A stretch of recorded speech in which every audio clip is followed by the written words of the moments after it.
남편이 밖에서 임신한 상간녀를 달래고 돌아왔다. 죄책감에 시달리는 얼굴로 나를 위로하려 했다. 시어머니는 득이양해는 표정으로 말했다. 내가 300만 원으로 그년을 쫓아냈으니 이제 민서는 너와 하은이를 귀찮게 할 일 없을 거야. 남편은 그 순간 그대로 주저앉아 버렸다. 밤 11시 나는 막 달 하은이를 재웠다. 며칠째 감기에 걸려 잠투정이 심한 아이였다. 1시간 가까이 안고 왔다 갔다 한 탓에 팔은 더 이상 들리지 않았고 등에는 땀이 흥건했다.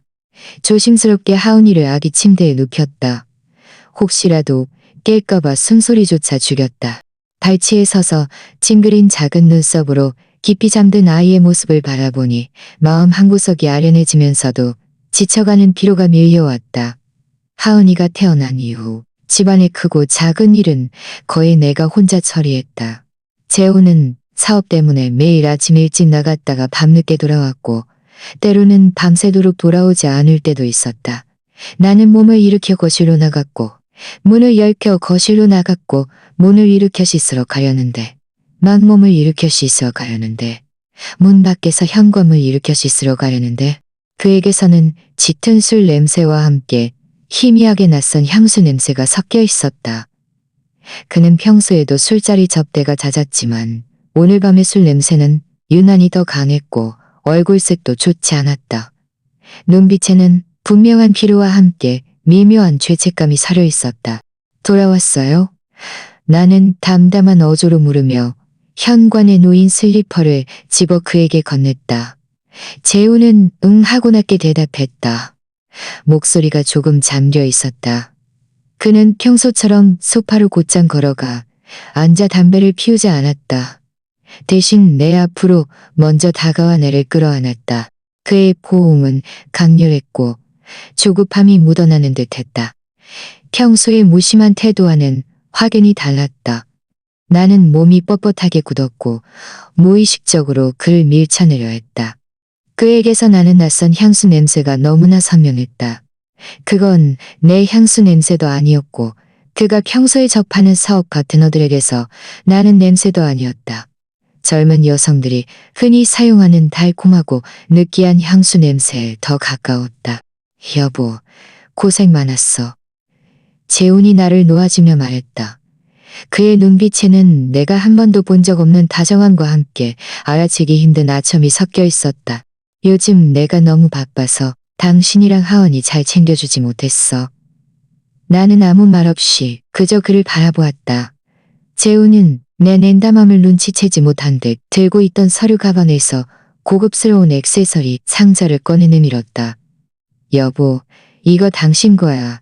며칠 전에 보석상 지나다가 이 목걸이가 당신한테 자네 보석상 지나다가 이 목걸이가 당신한테 잘 어울릴 것 같아서 샀어. 나는 고개를 숙여 상자를 보았다. 특히나 지금처럼 술 냄새를 풍기며 표정이 이상한 상황에서는 더욱 그러했다. 필요 없어요. 안 필요해요. 나는 차가운 어조로 말했다. 여보, 그냥 받아줘. 재호는 액세서리 상자를 내 손에 쥐어주며 애원하듯 말했다. 내가 특별히 당신한테 사준 거야.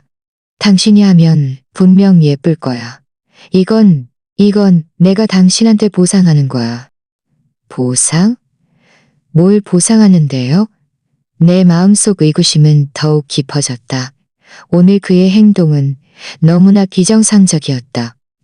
비정상적일 정도로 내 마음을 불안하게 만들었다. 하은이는 재훈은 내가 말을 꺼내기도 전에 먼저 아기 방으로 향했다. 발걸음은 조심스러웠다. 그는 아기 침대 앞에 서서 하은이를 물끄러미 바라보았다. 눈빛에는 부성애가 가득했지만 나는 왠지 모르게 그 부성애가 너무 갑작스럽고 의도적이라는 생각이 들었다. 예전에는 아무리 늦게 돌아와도 아기 방에서 나온 재우는 아무리 늦게 돌아와도 하은이를 먼저 보러 가는 일은 거라고 한마디 물어보는 것이 전부였다. 그런데 오늘은 먼저 물었다. 나는 그를 따라갔고 그가 물을 따라 마시는 모습을 보았다. 물을 마시고 난 후 그는 나에게 말했다. 여보, 당신은 쉬어. 내가 정리할게. 나는 깜짝 놀랐다. 결혼 3년 동안 재훈이 먼저 집안일을 한 적은 한 번도 없었다. 집안 청소, 요리, 아이 돌보기 모두 내가 혼자 맡아서 했다. 그는 늘 사업 때문에 바쁘고 집에 오면 쉬고 싶다고 말했다. 나도 늘 그를 이해하며 불평 한마디 하지 않았다. 됐어요. 제가 할게요. 내가 말했다. 괜찮아. 빨리 가서 쉬어. 재호는 나를 부엌 밖으로 밀어내다시피 타며 말했다. 하은이 돌보느라 하루 종일 힘들었을 텐데 여기 나한테 맡겨. 나는 부엌 문 앞에 서서 서투르게 거실을 정리하는 재훈을 바라고 왔다. 마음속 의구심은 점점 깊어졌다. 오늘 그는 도대체 왜 이러는 걸까? 왜 갑자기 나에게 이렇게 잘해주는 걸까? 왜 갑자기 나에게 이렇게 잘해주는 걸까? 값비싼 목걸이를 선물하고 먼저 집안일을 하고 보상이라는 말을 거듭하는 그의 행동. 그의 몸에서 나는 낯선 향새가 떠올라 마음속에 어렴풋이 불길하는 낯선 향수 냄새가 떠올라. 재우는 바쁘긴 했지만 나와 하은이에게 나름 책임감 있는 사람이었다. 설마 그런 짓을 했을 리는 없겠지. 하지만 오늘 밤 그의 비정상적인 행동은 나로 하여금 의심하지 않을 수 없게 만들었다. 나는 소파 옆으로 걸어가 앉아 그가 탁자 위에 놓아둔 서류 가방을 집어들었다. 혹시 단서라도 찾을 수 있을까 해서였다. 내가 서류 가방을 막 만지려는 순간 재훈이 갑자기 부엌에서 나왔다. 내 행동을 본 그의 얼굴색은 순간 변했고 그는 성큼성큼 다가와 서류 가방을 가져갔다. 여보, 내 서류 가방은 왜? 그의 목소리에는 약간의 긴장감이 서려 있었고 눈빛은 불안하게 흔들렸다. 아무것도 아니에요. 혹시 내가 정리해줄 서류 같은 거 있나 해서요. 나는 아무렇지 않은 척 말했다. 아니야. 다 사업 관련 서류들이라 내가 정리할게. 재우는 마치 비밀이라도 지키려는 듯 서류 가방을 꼭 끌어안았다. 그가 이럴수록 내 마음속 의심은 더욱 커졌다. 나는 더 이상 말하지 않고 몸을 일으켜 침실로 들어갔다. 침대에 누워 이리저리 뒤척이며 잠을 이룰 수 없었다. 머릿속에는 온통 오늘 밤 재훈의 비정상적인 행동과 그의 몸에서 나는 낯선 향수 냄새뿐이었다. 그가 무엇을 숨기고 있는지 알 수 없었지만 분명 나에게 무언가를 숨기고 있다는 확신이 들었다. 그 소위 보상이라는 것은 단순한 죄책감이 아니었다. 약 30분 후 재훈이 침실로 들어왔다. 그는 씻고 난 후 조심스럽게 내 옆에 누워 나를 안으려 했다. 나는 무의식적으로 옆으로 몸을 움직여 그의 손길을 피했다. 재훈의 손은 허공에 멈춰 있었고 잠시 침묵하다가 낮은 목소리로 말했다. 여보, 당신이 아직 화가 났을 거라는 거 알아. 맹세해. 앞으로는 당신이랑 하은이랑 더 많은 시간을 보낼게. 다시는 당신 혼자 힘들어하게 하지 않을 거야. 나는 그를 무시하고 눈을 감고 자는 척했다. 재훈은 한숨을 쉬며 더 이상 말하지 않았다. 어둠 속에서 나는 그의 불규칙한 숨소리와 이따금 몸을 뒤척이는 소리를 선명하게 들을 수 있었다. 오늘 밤부터 무언가가 달라졌다는 것을 나는 알았다. 재훈이 무엇을 숨기고 있는지 반드시 알아내야 했다. 나 자신을 위해서도 하은이를 위해서도 우리 모녀를 지켜야 했다. 한밤중에 잠시 잠이 들었다가 깨어보니 옆에는 아무도 없었다. 휴대폰을 보니 새벽 5시가 조금 넘은 시간이었다. 재훈은 회사에 간 모양이었다. 그는 최근 계속 사업이 바쁘다며 일찍 나가는 일이 잦았다. 나는 몸을 일으켜 거실로 나갔다. 어젯밤 재훈이 정리했던 곳은 비교적 깔끔했다. 목걸이가 담겨있던 액세서리 상자는 탁자 위에 놓여 있었다. 나는 그것을 건드리지 않았다. 마음속 의구심은 실타래 천들이지 않았다. 반드시 증거를 찾아 그가 무엇을 숨기고 있는지 알아내야 했다. 나는 먼저 아기 방으로 가 하은이를 보았다. 아이는 여전히 깊이 잠들어 있었고 얼굴색은 어젯밤보다 훨씬 좋아 보였다. 나는 살며시 아이의 등을 쓸어주고 아기 방을 여왔다. 그리고 재훈의 서재로 향했다. 그의 서류 가방은 서재 책상 위에 놓여 있었고 지퍼는 잠겨 있었다. 지퍼는 잠겨 있었다. 나는 심호흡을 한 후 서류 가방의 지퍼를 열었다. 안에는 대부분 사업 계약서와 서류들이 들어있었다. 가장 아래층까지 뒤지다가 작은 봉투 하나를 발견했다. 봉투를 꺼내 열어보니 서류가 아니라 여자의 사진 한 장이 들어있었다. 사진 속 여자는 아주 젊었다. 20대 초반쯤으로 보였고 청초하게 생겼으며 웃을 때 작은 보조개가 2개 보였다. 나는 그 여자를 알지 못했지만 사진을 보는 순간 마음속 불안감은 점점 강해졌다. 사진을 보는 순간 마음속 불안감은 점점 강해졌다. 한 고급 레스토랑이 더 있었다. 한 고급 레스토랑 잔이 더 있었다. 영수증에는 서양 음식 외에도 와인 2잔과 디저트 1개가 찍혀 있었다. 분명 2사람이 함께 식사한 것이었다. 나는 사진과 영수증을 든 채 손이 떨렸다. 설마 재훈이 정말 다른 여자가 생긴 건가? 이 여자는 누구지? 언제부터 만난 거지? 나는 사진과 영수증을 봉투에 다시 넣고 서류 가방 맨 아래층에 다시 밀어 넣었다. 서류 가방 맨 아래층에 다시 밀어 넣었다. 나는 재훈이 어젯밤 벗어놓은 옷이 세탁 바구니에 담겨 있는 것을 보았다. 아직 세탁하지 않은 모양이었다. 나는 다가가 그의 외투를 집어들고 코에 대고 냄새를 맡았다.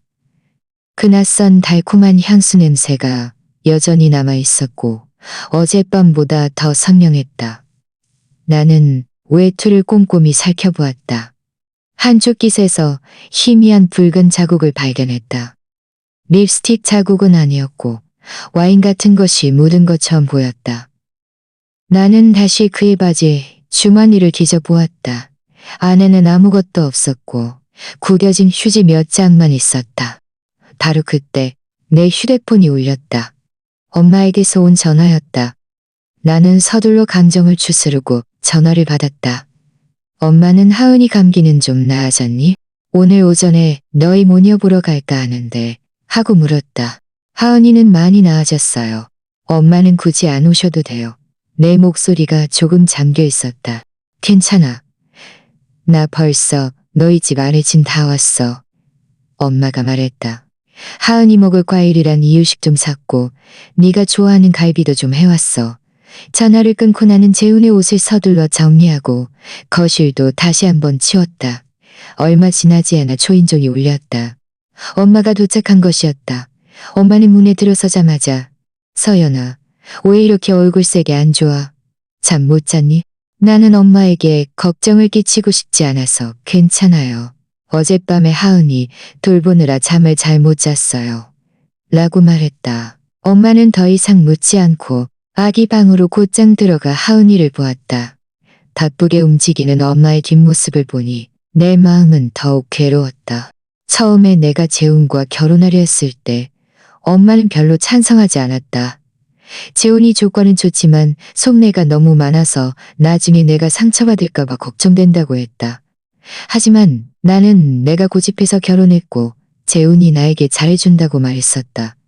지금 생각하니 정말 아이러니했다. 엄마는 하은이를 돌봐주었고 부엌에서 나를 위해 갈비찜도 해주고 있었다. 나는 거실에 앉아 재훈과 그 낯선 여자의 사진 생각에 잠겨 있었다. 휴대폰을 꺼내 한참을 망설이다가 결국 재훈에게 전화를 걸었다. 전화는 한참 후에야 연결되었다. 재훈의 목소리에는 약간의 짜증이 섞여 있었다. 여보, 무슨 일이야? 언제 돌아와요? 할 얘기가 있어요. 나는 차분한 어조로 말했다. 무슨 일인데? 내가 저녁에 돌아가서 얘기하면 안 돼? 재훈이 말했다. 나 지금 바빠. 먼저 끊을게. 재훈 씨, 내가 목소리를 높였다. 지금 당장 말해줘요. 며칠 전 밤에 회사에서 야근한다고 했지만 사실은 누구랑 같이 고급 레스토랑에서 밥을 먹은 거예요. 전화 저편은 몇 초간 침묵했다. 재훈의 목소리에는 약간의 긴장감이 서렸다. 당신이 그걸 어떻게 알아? 내가 어떻게 알았는지는 중요하지 않아요. 중요한 건 누구랑 같이 갔냐는 거예요. 내가 말했다. 그냥 사업 파트너랑 일 얘기 좀 한 거야. 재훈은 얼버무리며 말했다. 여보, 괜한 생각하지 마. 나 정말 일 때문에 바빴어.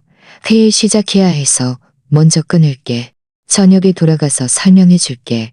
내가 말하기도 전에 재우는 전화를 끊어버렸다. 나는 휴대폰을 든 채 마음속이 텅 비어버린 듯 차가웠다. 그는 거짓말을 하고 있었다. 사업 파트너가 어째서 그런 달콤한 향수를 사용하겠는가? 어째서 그의 깃에 와인 자국을 남기겠는가? 어째서 그의 서류 가방에 따로 사진이 들어있겠는가? 엄마가 부엌에서 나오다가 내 안색이 좋지 않은 것을 보고 물었다. 서연아, 무슨 일 있어? 재훈이랑 싸웠니? 나는 더 이상 참지 못하고 눈물을 쏟아냈다. 엄마는 듣고는 화가 나서 어쩔 줄 몰라 했다. 이 재훈이라는 녀석 정말 양심 없는 놈이네. 서연아, 너무 상심하지 마.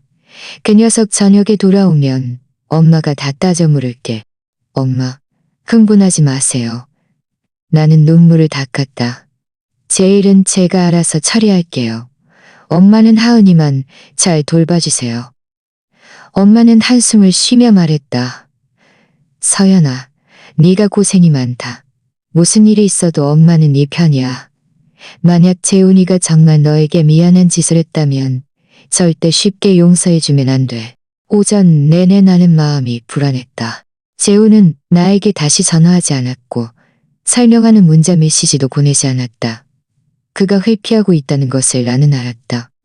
오후가 되자 하은이가 잠에서 깼다. 엄마는 나를 도와 아이를 돌보았다. 이유식을 먹이고 잠시 아이와 놀아주었다. 하은이의 천진난만한 웃음을 보니 내 마음은 더욱 굳건해졌다. 재훈과 그 여자가 무슨 관계든 나는 반드시 진실을 알아내야 했다. 나는 반드시 진실을 알아내야 했다. 만약 그가 정말 바람을 피웠다면. 저녁 7시가 조금 넘어서 재훈이 드디어 돌아왔다. 그는 문에 들어서자마자 엄마를 보았고 얼굴색은 순간 변하며 약간 어색하게 말했다. 엄마, 왜 여기 계세요? 내가 여기 있으면 안 돼? 안 돼? 엄마는 차가운 어조로 말했다. 내가 안 왔으면 네가 서연이 몰래 무슨 짓을 했는지 영영 몰랐을 거야. 재훈의 시선이 나에게 향했다. 애원하는 듯한 눈빛이었다. 나는 그를 무시하고 몸을 일으켜 거실로 사진과 영수증이 담긴 봉투를 꺼냈다. 그리고 그의 앞에 놓았다.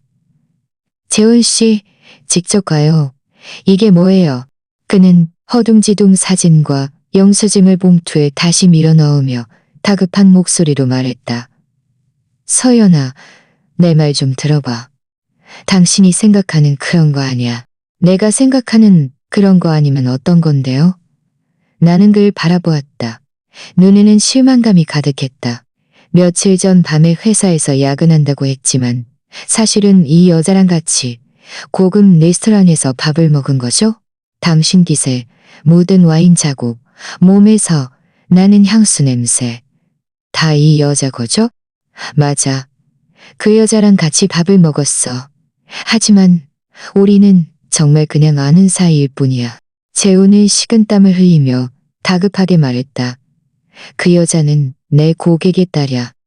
최근에 막 한국으로 돌아왔는데 내가 그냥 식사 대접하면서 환대해준 것뿐이야. 그냥 아는 사이.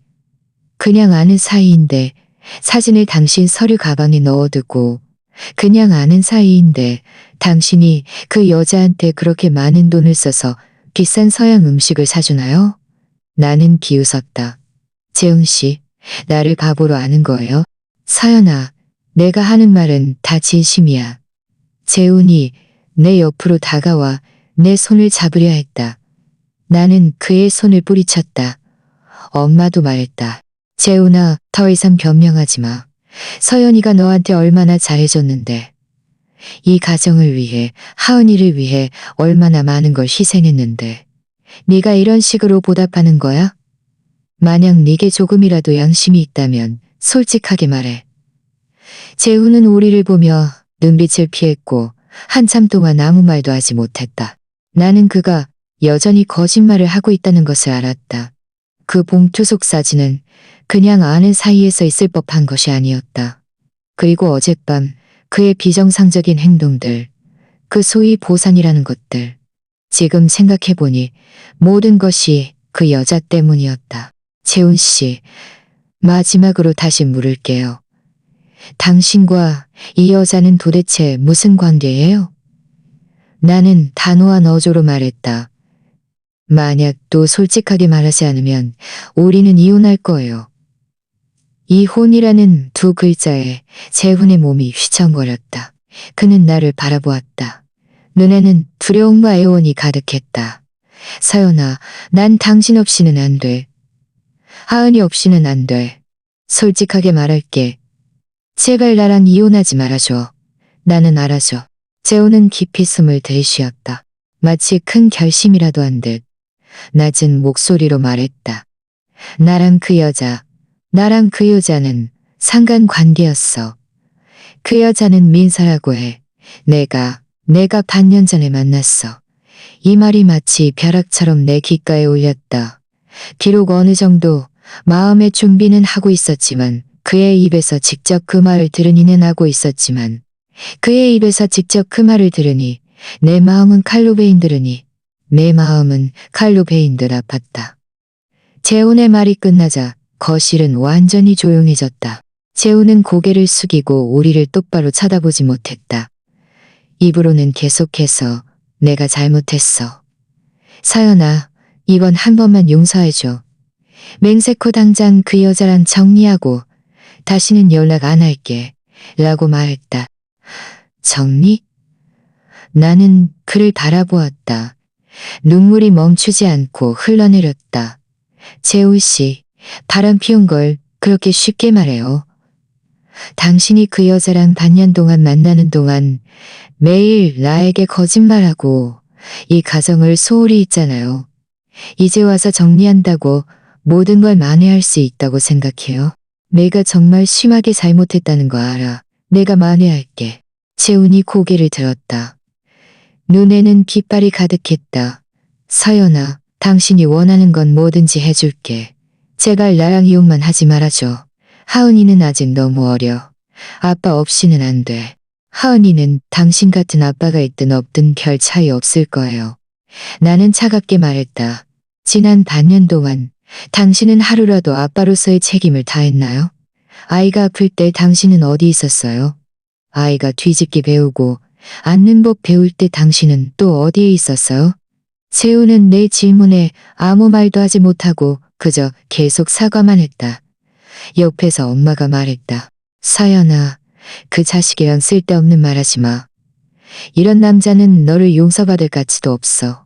이혼해야 해. 이혼해야 한다고. 엄마, 서연이한테 이혼하라고 설득하지 마세요. 재훈이 급히 말했다. 저 정말 잘못했다는 거 알아요. 고칠게요. 지금 당장 민서한테 전화해서 정리할게요. 그는 말하면서 휴대폰을 꺼내 민서에게 전화하려 했다. 나는 그의 휴대폰을 낚아채 소파에 던졌다. 지금 전화할 필요 없어요. 재훈 씨, 나에게는 냉정하게 생각할 시간이 필요해요. 당신도 우리가 계속 함께해야 할 필요가 있는지 잘 생각해봐요. 말을 마친 나는 몸을 일으켜 침실로 들어가 문을 잠갔다. 문 뒤에 기대어 눈물을 뚝뚝 흘렸다. 결혼 3년, 나는 사랑과 결혼했다고 생각했지만 결국 이런 결말을 맞이할 줄은 몰랐다. 밖에서는 엄마와 재훈이 다투는 소리가 들렸다. 엄마는 끊임없이 재훈을 비난했고 재훈은 계속 사과했다. 약 30분 후 밖이 조용해졌다. 엄마는 돌아갔고 재훈도 서재로 돌아간 모양이었다. 나는 침대 옆으로 걸어가 앉아 창밖의 밤 풍경을 바라보았다. 마음은 막막했다. 어떻게 해야 할지 모르겠다. 이혼하면 하은이는 한부모 다정의 아이가 될 것이다. 이혼하지 않으면 재훈의 배신을 용서할 수 없을 것 같았다. 그날 밤 나는 밤새도록 잠을 이루지 못했다. 재훈은 내내 서재에 머물며 나를 방해하지 않았다. 다음 날 아침 일찍 내가 일어났을 때 재훈은 이미 아침 식사를 준비해 거실에 차려놓았다. 서연아, 아침 식사 준비됐어. 어서 와서 먹어. 그의 목소리는 조심스러웠다. 나는 그를 무시하고 곧장 아기 방으로 들어갔다. 하은이는 이미 깨어나 오마리를 하고 있었다. 나는 다가가 아이를 안아 올렸다. 마음속의 서러움이 다시 밀려왔다. 하은이에게 상처를 줄 수는 없다. 반드시 아이에게 가장 좋은 선택을 해야 한다. 이어지는 며칠 동안 재우는 매일 일찍 일어나 아침 식사를 준비했고 저녁에 돌아와서는 먼저 집안일을 했다. 나를 도와 하은이를 돌보기도 했다. 그는 이런 행동으로 나를 만회하려 했지만 나는 계속 그에게 냉담했다. 나에게는 시간이 필요했고 그의 진정한 변화를 보고 싶었다. 이런 의도적인 아첨이 아니라 내가 예상치 못했던 것은 닷새째 되는 날 오전에 시어머니가 갑자기 찾아온 것이었다. 나와 시어머니의 관계는 늘 좋지 않았다. 그녀는 남아 선호사상이 강해서 하은이가 여자아이인 것을 보고는 병원에 오래 머물지도 않고 돈 봉투 하나만 놓고 가버렸다. 평소에도 거의 찾아오지 않았고 설령 오더라도 내 흠을 잡기 일쑤였다. 초인종 소리에 나는 엄마가 온 줄 알았다. 문을 열고 시어머니를 보자 나는 엄마가 온 줄 알았다. 시어머니는 큰 가방을 가서 하은이 옷이랑 장난감 좀 샀어. 얼굴에는 내가 한 번도 본 적 없는 웃음이 가득했다. 나는 아무 말 없이 옆으로 비켜서서 그녀를 들였다. 재우는 소리를 듣고 서재에서 나왔다. 시어머니를 보고 그 역시 놀란 표정이었다. 엄마, 왜 오셨어요? 우리 예쁜 손녀 보러 오면 안 되니? 시어머니는 재훈을 노려보며 말했다. 그리고는 아기 방으로 가서 하은이를 보았다. 얼굴의 미소가 더욱 환해졌다. 아이고, 우리 하은이 정말 예쁘네. 또 살쪘네. 그녀는 손에 든 큰 가방을 열었다. 안에는 온통 하은이의 옷과 장난감들이었다. 모두 명품이었고 가격도 비쌌다. 예전에는 하은이 물건을 살 때 늘 가장 싼 것만 골랐고 때로는 아예 사지 않을 때도 있었다. 오늘 그녀의 비정상적인 행동은 나를 의구심으로 가득 채웠다. 시어머니는 하은이와 잠시 놀아주다가 부엌으로 들어갔다. 가방에서 현금 뭉치를 꺼내 식탁 위에 놓았다. 서연아, 이거 5만 원이야. 네가 가져. 요즘 하은이 돌보느라 고생 많았지? 맛있는 거 사 먹고 몸보시네. 식탁 위에 현금을 보며 나는 더욱 위화했다. 시어머니는 평소에 아주 인색해서 재훈이 돈을 줘가 아껴 쓰는 사람이었다. 그런데 갑자기 나에게 이렇게 많은 돈을 주는 걸까? 엄마, 괜찮아요. 돈 있어요. 내가 말했다. 가져가라면 가져가. 시어머니는 돈을 내 앞으로 밀어붙였다. 이건 내 마음이야.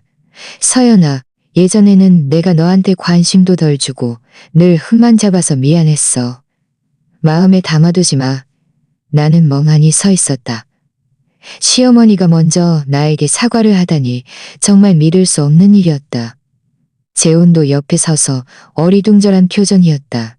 그 역시 시어머니가 왜 갑자기 이러는지 모르는 듯했다. 엄마, 오늘 왜 그러세요? 재훈이 참지 못하고 물었다. 내가 뭘? 난 그냥 예전에는 서연이한테 너무 엄격했다고 생각했을 뿐이야. 시어머니가 말했다. 서연이는 좋은 며느리잖아. 우리 재훈이네를 위해 많은 걸 희생했고 이렇게 예쁜 손녀도 낳아줬는데 앞으로는 우리 모녀한테 잘해줄 거야. 그녀는 잠시 말을 멈췄다가 다시 말했다. 재훈이가 아직 어려서 철없이 실수할 때도 있어. 서연아, 네가 아량이 넓으니 이번 한 번만 용서해줘. 이 말을 듣는 순간 나는 시어머니가 재훈의 외도 사실을 알게 되었고 그래서 일부러 나에게 잘 보이려 찾아와 재훈을 용서하고 이혼하지 말라고 설득하려는 것임을 깨달았다. 하지만 왜 그녀는 나와 재훈의 결혼에 이렇게 신경 쓰는 걸까? 예전에는 재훈이 이혼하더라도 젊고 예쁜 여자 또 만날 수 있다고 늘 말하지 않았던가. 엄마, 저와 재훈이 일은 저희가 알아서 처리할게요. 나는 담담한 어조로 말했다. 그래, 너희들이 알아서 해. 시어머니는 웃으며 말했다. 나는 그냥 제안하는 것뿐이야. 서연아, 안심해. 앞으로 재훈이가 또 너를 괴롭히면 나한테 말해. 내가 혼내줄게. 시어머니는 우리 집에서 오전 내내 머물렀다. 때로는 하은이를 돌봐주기도 하고 때로는 부엌으로 가서 나에게 물을 따라주기도 했다. 나에게 먼저 다정하게 집안일 이야기를 꺼내기도 했다. 내내 온화한 어조였다. 점심때는 직접 부엌에 들어가 내가 좋아하는 요리들을 만들어 주었다. 점심 식사 후 시어머니는 재훈에게 몇 마디 더 당부하며 나와 하은이는 재훈에게 몇 마디 더 당부하며 그녀가 떠나자 거실은 조용해졌다. 재훈이 내 옆으로 다가와 말했다. 서연아, 우리 엄마도 다 좋은 마음에서 그러는 거야. 봐봐, 엄마도 당신한테 먼저 사과하고 이렇게 잘해주잖아. 당신, 나한테 다시 한번 기회를 주면 안 될까? 나는 그를 무시했다. 마음속 의구심은 더욱 깊어졌다. 시어머니의 비정상적인 행동은 결코 단순한 더욱 깊어졌다. 시어머니의 비정상적인 행동은 결코 단순한 좋은 마음이었다. 분명 전에 만났다고만 말했을 뿐 민서는 목적이 있을 것이다. 아니면 재훈의 외도 사건 뒤에 내가 모르는 다른 이유가 있을지도 모른다. 그들 사이는 도대체 어떤 관계일까? 시어머니는 왜 나와 재훈이 이혼하는 것을 그토록 두려워하는 걸까? 나는 더 이상 수동적으로 기다릴 수 없다고 결정했다. 더 많은 것을 적극적으로 알아내고 그 뒤에 숨겨진 진실을 밝혀내야 했다. 설령 재훈을 용서하더라도 모든 것을 알아야 했다. 그들이 나를 속이지 못하도록. 오후에 나는 엄마에게 전화를 걸어 시어머니가 찾아왔던 일을 이야기했다. 엄마는 듣고는 역시 비정상적이라고 생각했다. 그 할망구 분명 꿍꿍이가 있을 거야. 사연아, 그 말에 속아 넘어가지 마. 그렇게 하는 건 분명 네가 이혼하면 자기네 재훈이네 명예에 해가 될까 봐. 아니면 다른 무슨 이유가 있을 거야. 알아요. 내가 말했다. 나는 그들 말을 쉽게 믿지 않을 거예요. 친구한테 부탁해서 민서에 대해 그리고 재훈과 그 여자 사이에 무슨 일이 있었는지 좀 알아봐 달라고 하려고요. 그래, 그렇게 하는 게 맞아. 엄마가 말했다. 사연아, 무슨 일이 있어도 엄마는 네 편이야. 도움이 필요하면 언제든지 나에게 말해.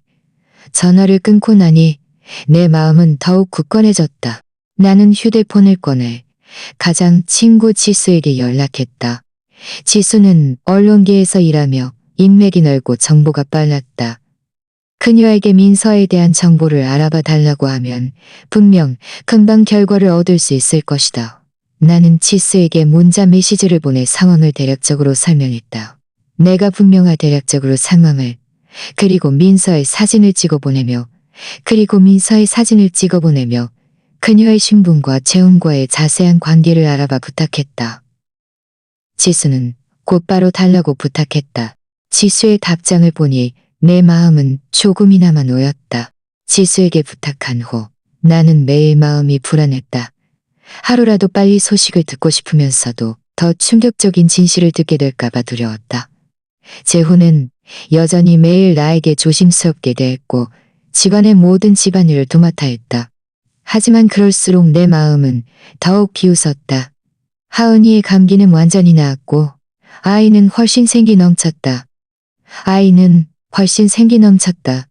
매일 옹알거리며 나에게 반응했다. 아이의 천진난만한 작은 얼굴이며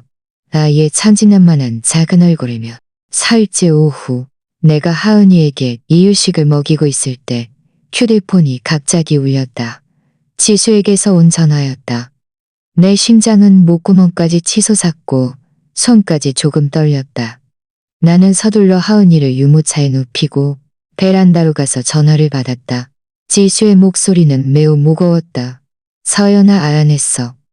마음의 준비를 단단히 해. 말해줘. 감당할 수 있어.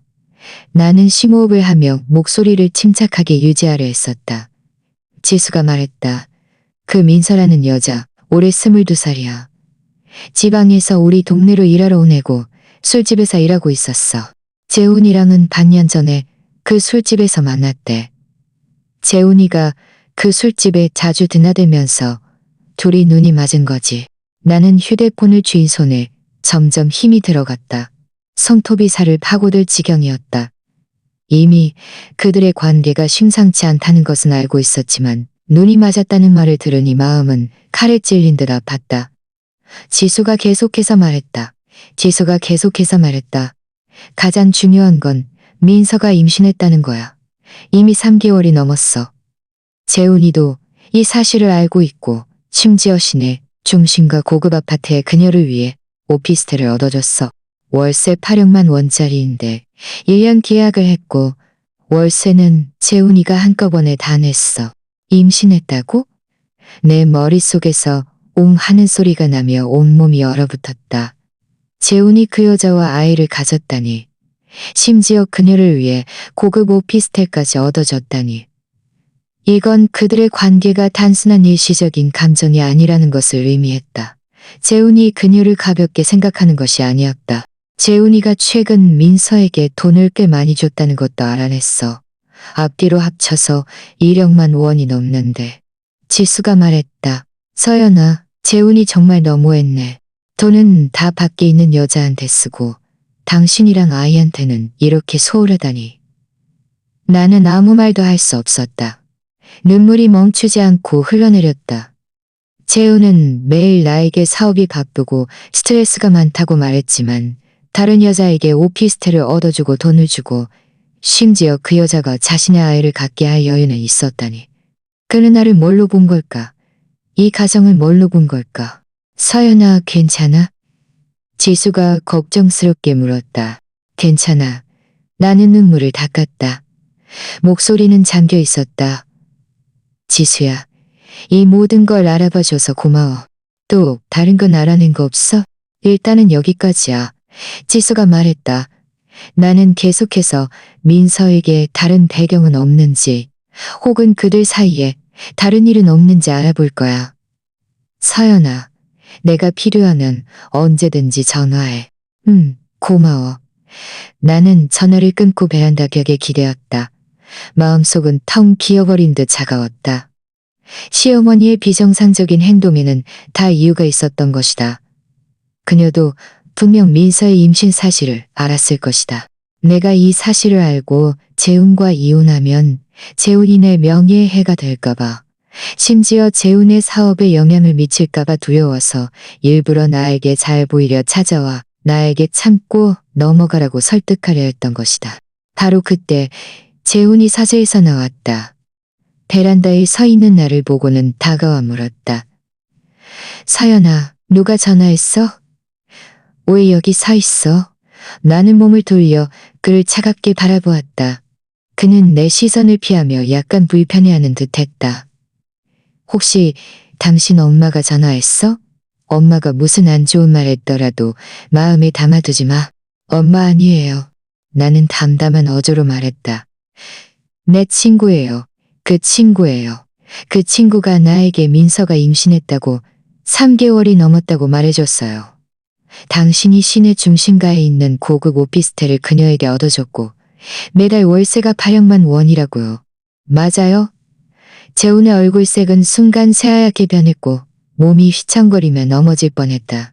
그는 베란다 난간을 붙잡고 떨리는 목소리로 말했다. 서연아, 당신이 그걸 어떻게 알아? 누가 나에게 말해줬는지는 중요하지 않아요. 중요한 건 이게 사실이냐는 거예요. 나는 그를 바라보았다. 눈에는 실망과 분노가 가득했다. 재훈은 고개를 숙이고 한참 동안 침묵하다가 낮은 목소리로 말했다. 사실이야.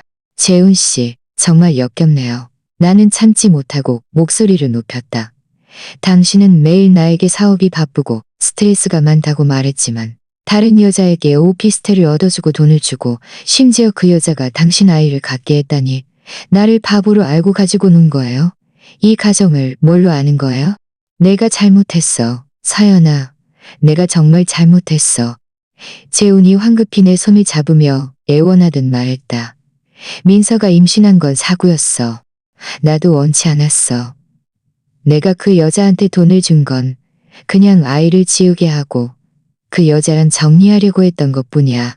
나는 당신이랑 하은이에게 미안한 짓을 하려 한 적 없어. 사고? 나는 비웃으며 그의 손을 뿌리쳤다. 반년 동안 그 여자랑 만났으면서 이제 와서 임신이 사고였다고? 재훈 씨, 내가 당신 말을 믿을 것 같아요? 그 여자한테 고급 오피스텔을 얻어주고 매달 8억만 원이나 되는 월세를 내주고 게다가 1억만 원이 넘는 돈까지 줬으면서 그게 아이를 지우게 하려고 했다는 당신 말? 정말 아이를 지우게 하고 싶었다면 이렇게 큰 돈을 쓸 필요가 있었을까요? 난 그냥 그 여자가 소란을 피울까봐. 재훈은 식은땀을 흘리며 다급하게 말했다. 민서 성격이 아주 강해서 내가 책임을 지지 않으려 한다는 걸 알면 회사나 집으로 찾아와 소란을 피워 내 사업에 영향을 미치고 당신과 하은이의 생활에도 영향을 미칠까봐 두려웠어. 그래서 일단 그녀를 달래서 돈을 주고 아이를 지우게 하려고 했던 것뿐이야. 달래서? 나는 그를 바라보았다. 그 여자를 달래는 동시에 내 감정은 생각했나요? 하은이 감정을 생각했나요? 재훈 씨, 당신은 너무 이기적이에요. 바로 그때 유모차에 있던 하은이가 우리의 다툼 소리에 놀라 울기 시작했다. 나는 서둘러 아이를 안아 올리고 등을 살살 토닥이며 달랬다. 하은아, 울지 마, 울지 마. 엄마 여기 있어. 하은이의 울음소리에 재훈도 냉정을 되찾았다. 그는 내 옆으로 다가와 울음으로 붉어진 하은이의 작은 얼굴을 보며 죄책감에 가득 찬 눈빛으로 말했다. 서연아, 당신은 여기서 나랑 다투면 안 되는 게 아니에요. 당신은 이런 식으로 가정을 배신하고 나를 배신하는 짓을 하면 안 되는 거였어요. 나는 하은이를 안고 몸을 돌려 침실로 들어가 재훈을 문 밖에 두고 문을 잠갔다. 나는 하은이를 침대에 눕히고 살살 달랬다. 하은이는 한참 울다가 내 품에 안겨 잠이 들었다. 나는 아이를 안고 또다시 눈물을 쏟아냈다. 정말 후회스러웠다. 그때 엄마 말을 듣지 않고 재훈과 결혼하겠다고 고집했던 것이 문 밖에서 재훈의 문 두드리는 소리와 사과하는 소리가 들렸다. 나는 아무 말도 하지 않았다. 지금은 그의 어떤 말도 듣고 싶지 않았고 그를 다시 보고 싶지도 않았다. 약 1시간 후 문 밖이 조용해졌다. 나는 하은이를 안고 침대에 누워 있었다.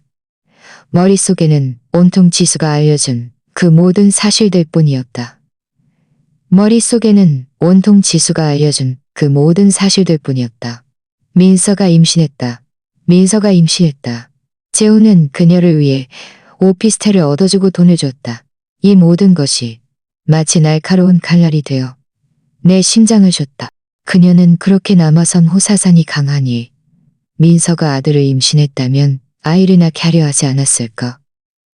나에게 잘 보이려 찾아온 것은 나를 달래서 이 사실을 받아들이게 하려던 것이 아닐까. 이 생각이 떠오르자마자 나는 소름이 돋았다. 만약 정말 그렇다면 그 가족들은 너무나 무서운 사람들이었다. 나는 결코 그들이 뜻대로 하게 내버려 둘 수 없다. 하은이에게 이런 상처를 줄 수는 없다. 나는 더 이상 이렇게 수동적으로 있어서는 안 된다고 결정했다. 적극적으로 나서서 나와 하은이의 정당한 권리를 찾아야 했다. 설령 재훈과 이혼하더라도 그에게 마땅한 대가를 치르게 해야 했다. 나는 휴대폰을 꺼내 지수에게 문자 메시지를 보냈다. 민서가 아들을 임신했는지 딸을 임신했는지 그리고 시어머니가 민서와 접촉한 적이 있는지 다시 한번 알아봐 달라고 부탁했다. 지수는 곧바로 답장을 보내왔다. 최대한 빨리 알아봐 주겠다고. 저녁에 재훈이 죽 한 그릇을 가져와 침대 머리맡에 놓았다. 서연아, 죽 좀 끓였어. 좀 먹어. 하루 종일 아무것도 못 먹었잖아. 나는 그를 무시하고 여전히 등을 돌리고 있었다. 재훈은 한숨을 쉬며 말했다. 서연아, 당신이 지금 너무 화나고 실망했다는 거 알아. 내가 정말 잘못했다는 거 알아. 민서 문제 빨리 해결하고 당신이랑 하은이한테 제대로 설명할게. 나를 무시하지 말아줘. 응? 해결? 어떻게 해결할 건데요? 나는 차갑게 말했다. 그 여자한테 아이를 지우게 하고 돈 좀 주고 떠나게 할 건가요? 재훈 씨, 그렇게 하면 당신이 나와 하은이에게 준 상처가 마음에 들 거라고 생각해요?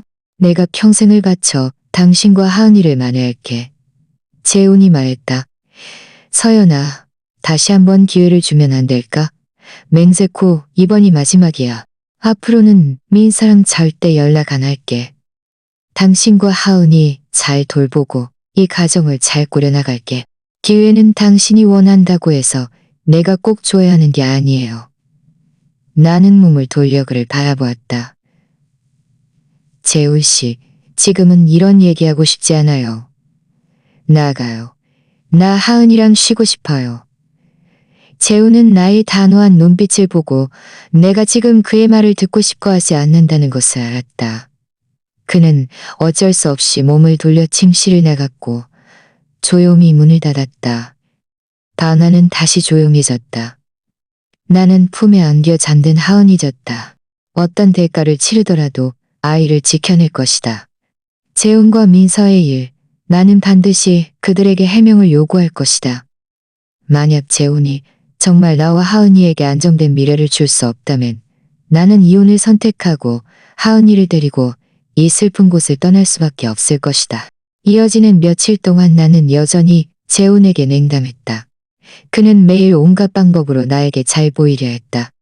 온갖 선물을 사주고 내가 좋아하는 음식들을 만들어 주었다. 하지만 나는 꿈쩍도 하지 않았다.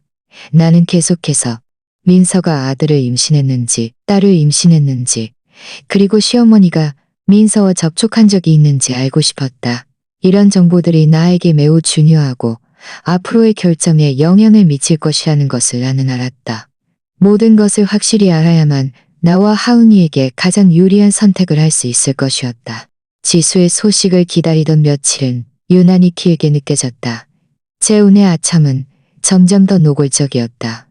매일 온갖 종류의 아침 식사를 만들어주고 퇴근하고 돌아오면 하은이를 품에 안고 노래하지 않았다.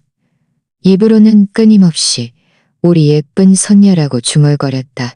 그 자상한 아빠의 모습에 내 마음은 역겨움으로 가득했다. 나는 그가 이런 값싼 온정으로 나를 감동시키려 한다는 것을 알았다. 하지만 그럴수록 나는 더욱 냉정해졌다. 배신은 배신이다. 몇 마디 달콤한 말이다. 몇 번의 식사로 상쇄될 수 있는 것이 아니다. 나는 것이 아니다. 나는 겉으로는 그에게 여전히 냉담했고 거의 말도 하지 않았으며 그를 상대하지 않았다. 하지만 속으로는 모든 증거를 모은 후 닷새째 저녁 지수의 문자 메시지가 드디어 도착했다. 나는 당시 하은이를 목욕시키고 있었는데 휴대폰 화면이 켜지는 것을 보고 손이 약간 떨렸다. 나는 서둘러 하은이를 수건으로 감싸게 침대에 눕히고 거실로 성큼성큼 가서 휴대폰을 집어들었다. 지수가 보낸 메시지는 짧았다. 알아냈어. 민서가 아들을 임신했대. 그리고 시어머니가 민서랑 접촉한 적이 확실히 있어.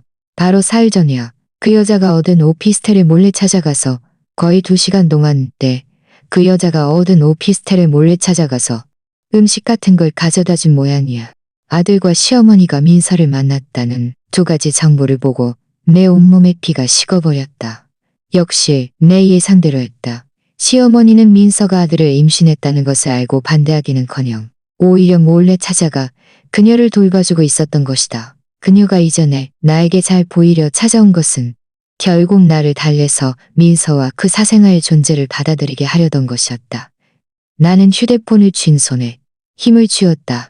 재훈은 나를 배신하고 시어머니는 나를 돕기는커녕 오히려 외부인과 함께 나와 하은이를 괴롭히고 있었다. 그들은 나와 하은이를 전혀 생각하지 않았다. 서연아, 왜 그래? 얼굴색이 왜 이렇게 안 좋아?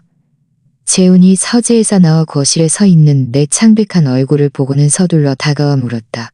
나는 고개를 들고 그를 차갑게 바라보았다. 휴대폰 화면을 그에게 돌렸다. 당신이 직접 봐요. 재훈은 의아해하며 고개를 숙여 지수가 보낸 메시지를 보았다. 얼굴색은 순간 새하얗게 변했고 다리가 풀려 주저앉을 뻔했다. 그는 소파 팔걸이를 붙잡고 떨리는 목소리로 말했다. 이건 사실이 아니야. 서연아, 다른 사람 말 믿지 마. 헛소리? 나는 비웃으며 휴대폰을 거두었다. 지수가 분명하게 알아냈어요. 민서가 아들을 임신했고 시어머니가 사흘 전에 오피스텔에 찾아가서 그 여자한테 음식을 가져다 줬다고요. 재훈 씨, 지금 이 지경까지 와서도 날 속이려 하는 거예요? 난 정말 몰랐어. 엄마가 민서를 찾아간 줄은. 재훈의 식은땀을 흘리며 다급하게 손을 저었다. 서연아, 맹세해. 난 정말 몰랐어. 엄마는 분명 혼자 몰래 찾아간 걸 거야. 난 전혀 아는 바 없어. 당신이 모른다고요? 나는 그를 바라보았다. 눈에는 비웃음이 가득했다. 그 여자는 당신 상간녀고 당신 사생아를 임신했어요. 그런데 당신이 모른다고요? 재훈 씨, 내가 아직도 당신 말을 믿을 것 같아요. 난 정말 몰랐어. 재훈이 내 옆으로 다가와 내 손을 잡으려 했다. 나는 획 뒤로 물러서며 그의 손길을 피했다. 그의 손은 허공에 멈춰 있었고 눈에는 애원이 가득했다. 서연아, 지금 내가 무슨 말을 해도 당신이 믿지 않을 거라는 거 알아. 하지만 난 정말 민서가 아이를 낳게 할 생각은 없었어. 그리고 엄마가 그 여자를 찾아갈 거라고도 생각 못했어. 내가 지금 당장 엄마한테 전화해서 무슨 일인지 확실히 물어볼게. 그는 말하면서 휴대폰을 꺼내 시어머니에게 전화하려 했다. 나는 그의 휴대폰을 낚아채 소파에 던졌다. 전화할 필요 없어요. 지금 전화해서 뭐 하게요? 당신 엄마가 이미 그 여자를 찾아갔다는 건 당신 엄마가 민서가 아이를 낳는 것에 전혀 반대하지 않는다는 뜻이잖아요. 당신의 재훈이네는 진작부터 그 여자가 당신 아들을 낳아주기를 바랐던 거죠. 재훈은 고개를 숙이고 침묵했다. 그의 침묵은 가장 확실한 대답이었다. 나는 그의 이런 모습을 보며 마음속 마지막 희망마저 산산조각 났다. 재훈 씨, 이제 솔직하게 말해요. 나는 심호흡을 하며 목소리를 침착하게 유지하려 했었다. 당신은 도대체 어떻게 하고 싶은 거예요? 나랑 이혼해서 민서한테 가서 아들 낳게 할 거예요. 아니면 내가 참고 넘어가서 그 여자와 그 아이의 존재를 받아들이게 할 거예요. 이혼하고 싶지 않아. 그리고 당신이 상처받는 것도 원치 않아. 재훈이 급히 고개를 들었다. 눈에는 핏발이 가득했다. 서연아, 내가 정말 잘못했다는 거 알아. 내가 지금 당장 민서한테 가서 얘기할게. 아이를 지우게 하고 돈 좀 주고 이 도시를 영원히 떠나게 할 거야. 맹세코 이번에는 내가 깨끗하게 처리하고 다시는 그 여자가 당신과 하은이의 생활을 방해하지 않게 할게. 깨끗하게 처리한다고요? 나는 그를 바라보았다. 어떻게 처리할 건데요? 당신 엄마가 지금 그 여자를 인정하고 돌봐주고 있는데 당신이 아이를 지우게 설득할 수 있을 것 같아요? 재훈 씨, 당신은 너무 순진해요. 상관없어. 난 반드시 그 아이를 지우게 할 거야. 재훈의 어조는 단호했다. 설령 엄마가 반대해도 난 그렇게 할 거야. 서연아, 난 당신이랑 하은이 없이는 안 돼. 이 가정은 깨질 수 없어. 나는 그를 바라보았다. 마음속에 갑자기 한 가지 생각이 떠올랐다. 그와 시어머니가 내가 아직도 속고 있다고 생각한다면 내가 차라리 타협하는 척하며 그들이 어떤 수를 쓸지 지켜보는 게 낫겠다. 만약 지금 당장 이혼하자고 소란을 피우면 그와 시어머니의 성격상 나를 쉽게 놓아주지 않을 것이고 내가 하은이와 정당하게 받아야 할 재산을 순조롭게 가져가지 못하게 할 것이다. 차라리 내가 그를 믿는 척하며 기회를 주고 그에게 민서 문제를 처리하게 하는 것이 낫겠다.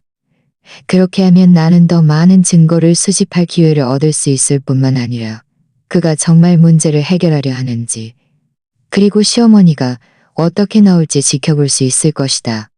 여기까지 생각하니 나는 일부러 한숨을 쉬고 얼굴에 망설이는 표정을 지었다.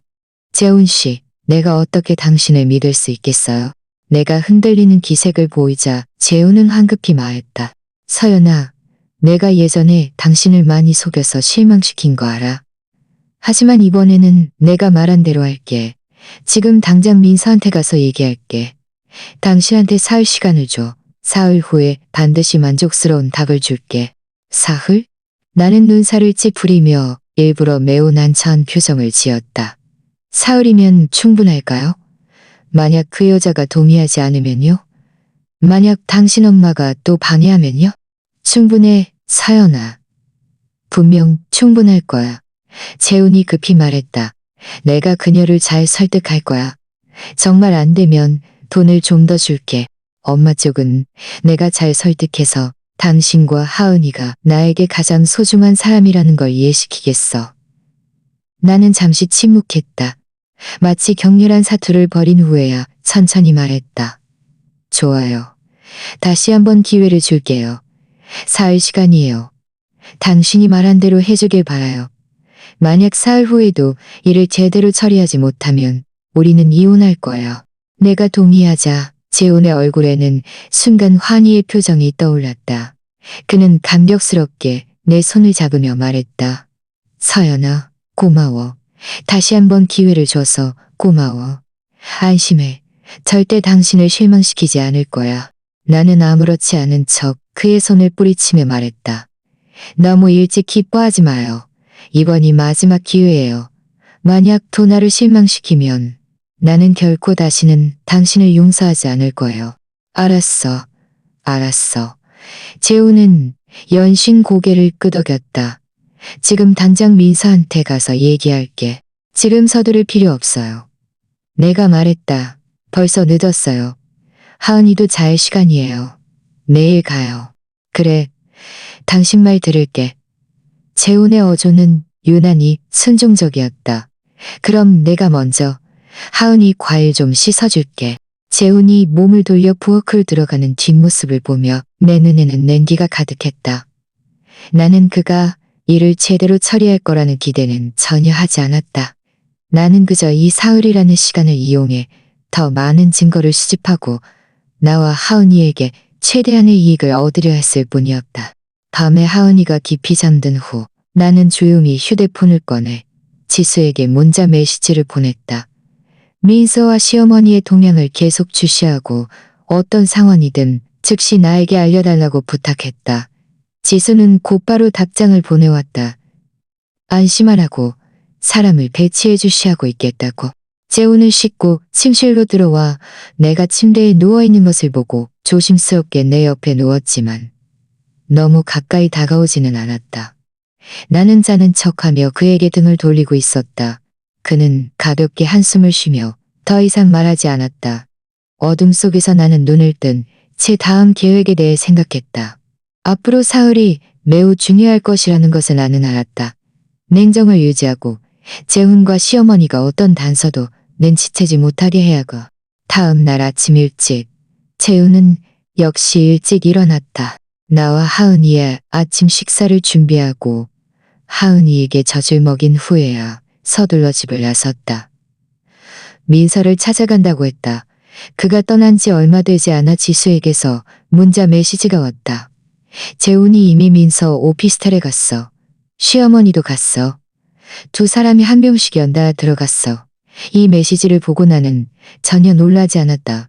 시어머니가 분명 이 일에 개입할 것이라는 것을 나는 이미 알고 있었다. 두 사람이 함께 이미 알고 있었다. 민서에게 아이를 지우라고 설득하려 하는 걸까? 아니면 민서에게 조건을 제시해서 아이를 낳게 하고 돈을 좀 주려는 걸까? 나는 지수에게 답장 메시지를 보냈다. 번거롭겠지만 계속 주시해줘. 언제 나오는지 다투는 일은 없었는지 봐줘. 안심해. 이미 사람을 아래층이 배치해서 주시하고 있어. 지수가 답장했다. 오전 내내 나는 마음이 불안했다. 수시로 휴대폰을 꺼내 지수에게 새로운 소식이 없는지 확인했다. 하은이는 내 감정을 눈치챈 듯 조금 보채며 계속 안아달라고 했다. 나는 아이를 안고 등을 살살 토닥이며 속으로 맹세했다. 어떤 대가를 치르더라도 아이를 지켜낼 것이다. 정오 12시가 넘어서 지수의 문자 메시지가 드디어 도착했다. 재훈이랑 시어머니 이미 나왔어. 두 사람 다 기분이 별로 안 좋아 보여. 싸운 것 같아. 민서는 안 나왔어. 아직 오피스텔에 있는 것 같아. 그들이 잘 해결하지 못했다는 뜻이었다. 내 생각에는 재훈이 민서에게 아이를 지우라고 설득하려 했지만 그녀가 동의하지 않았거나 아니면 민서가 터무니없는 돈을 요구해서 합의에 이르지 못한 것 같았다. 그의 얼굴색은 매우 좋지 않았고 마치 무슨 큰 고민이라도 있는 듯 미간을 찌푸리고 있었다. 거실에 앉아 하은이를 안고 있는 나를 보더니 애써 미소를 지었다. 서연아, 나왔어. 잘 해결됐어요? 나는 담담한 어조로 물었다. 재우는 한숨을 쉬며 말했다. 좀 잘 안 됐어. 민서 그 여자가 아이를 지우려 하지 않아. 아이를 낳겠대. 그럴 줄 알았어요. 나는 일부러 실망한 듯 말했다. 그럼 어떻게 할 생각이에요? 다시 가서 얘기할 거야. 재훈이 말했다. 난 내가 그녀를 설득할 수 없을 거라고 믿지 않아? 서연아, 나한테 시간을 좀 더 주면 안 될까? 벌써 사흘 시간을 줬잖아요. 나는 눈살을 찌푸렸다. 재훈 씨, 만약 이 일을 제대로 처리하지 못하면 우리는 이혼할 수밖에 없어요. 알아. 재훈이 급히 말했다. 빨리 처리할게. 조급해하지도 말고 화내지도 마. 몸 상하면 안 좋잖아. 초조하고 어쩔 줄 모르는 그의 모습을 보며 내 마음은 비웃었다. 나는 그가 지금 매우 난처할 것이라는 것을 알았다. 한쪽에는 나와 하은이가 있고 다른 한쪽에는 아들을 임신한 민서와 손자를 고집하는 시어머니가 있다. 그가 난처할수록 나는 나에게 유리한 증거를 더 많이 수집할 기회를 얻을 수 있을 것이었다. 이어지는 이틀 동안 재우는 매일 민서를 찾아 나섰지만 매번 돌아올 때마다 얼굴색이 좋지 않았고 일이 잘 풀리지 않는다고 말했다. 나는 겉으로는 매우 실망하고 화내는 척했지만 속으로는 지수에게 증거 수집 속도를 높여달라고 부탁했다. 재훈과 시어머니가 여러 차례 민서의 오피스텔을 드나드는 사진을 찍었을 뿐만 아니라 재훈이 최근 회사 자산을 몰래 빼돌리고 있는 기록까지 알아냈다. 이 증거들을 보고 내 마음은 완전히 굳어졌다. 그는 나를 달래려 했을 뿐만 아니라 몰래 자산을 빼돌려서 이혼할 때 나를 빈손으로 내쫓으려 했던 것이다. 사흘 기한의 마지막 날 저녁, 재훈이 돌아왔을 때 그의 얼굴에는 드디어 약간의 안도감이 서려 있었다. 그는 내 옆으로 다가와 말했다. 서연아, 일이 잘 해결됐어. 민서가 아이를 지우는데 동의했어. 내가 그녀에게 돈을 좀 줬고 그녀는 돈을 받으면 이 도시를 떠나 다시는 돌아오지 않고 당신과 하은이를 방해하지 않겠다고 약속했어. 나는 그를 바라보며 일부러 매우 놀란 표정을 지었다. 정말이에요. 정말 잘 됐네요. 정말이야. 재우는 웃으며 말했다. 엄마도 동의했어. 내일 우리 가족 다 같이 식사하면서 축하하고 엄마가 당신한테 제대로 사과도 할 거야. 좋아요. 나는 고개를 끄덕였다. 하지만 속으로는 비웃고 있었다. 내일 그들이 도대체 어떤 연극을 할지 지켜봐야겠다. 다음 날 정오, 나는 재훈이 말한 대로 하은이를 데리고 시어머니 댁으로 갔다. 문에 들어서자마자 맛있는 음식 냄새가 풍겼다. 식탁에는 이미 여러 가지 요리가 가득 차려져 있었고 모두 내가 예전에 좋아하던 음식들이었다. 시어머니는 앞치마를 두르고 부엌에서 나왔다. 나를 보자마자 얼굴에 환한 웃음을 지었다. 서연아, 왔니? 어서 와서 앉아. 하은이는? 어서 와서 앉아. 하은이는? 그녀의 이런 뜨거운 모습은 모두 꾸며낸 것이었고 목적은 내가 완전히 경계를 풀게 하려는 것이었다. 아이고, 착하다. 시어머니는 하은이를 안고 아이의 얼굴에 뽀뽀를 했다. 그리고는 부엌을 향해 소리쳤다. 미영 아주머니, 음식 다 됐나요? 서연이랑 하은이 다 왔어요. 그녀는 일부러 가사 도우미 아주머니를 불러 음식을 만들게 한 것이었다. 거의 다 됐어요, 사모님. 가사 도우미 아주머니의 목소리가 부엌에서 들려왔다. 나는 소파에 앉았다. 시어머니는 하은이를 안고 내 옆에 앉아 끊임없이 나에게 말을 걸었다. 나와 하은이를 걱정하는 형식적인 말들 뿐이었다. 나는 건성으로 대답하면서도 시선은 수시로 문 쪽을 향했다. 재훈 씨는 왜 아직 안 와요? 내가 일부러 물었다. 일 좀 처리하러 갔다고 했어. 금방 올 거야. 시어머니는 웃으며 말했다. 서연아, 어제 재훈이가 나한테 일이 다 해결됐다고 말해서 나도 안심했어. 예전에는 내가 잘못했어. 너무 철이 없었어.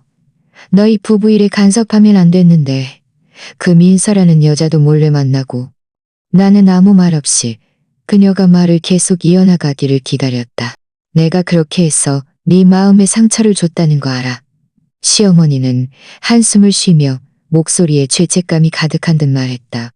엄마가 여기서 너한테 미안하다고 말할게. 앞으로는 이런 복잡한 일에 다시는 끼어들지 않을 거야.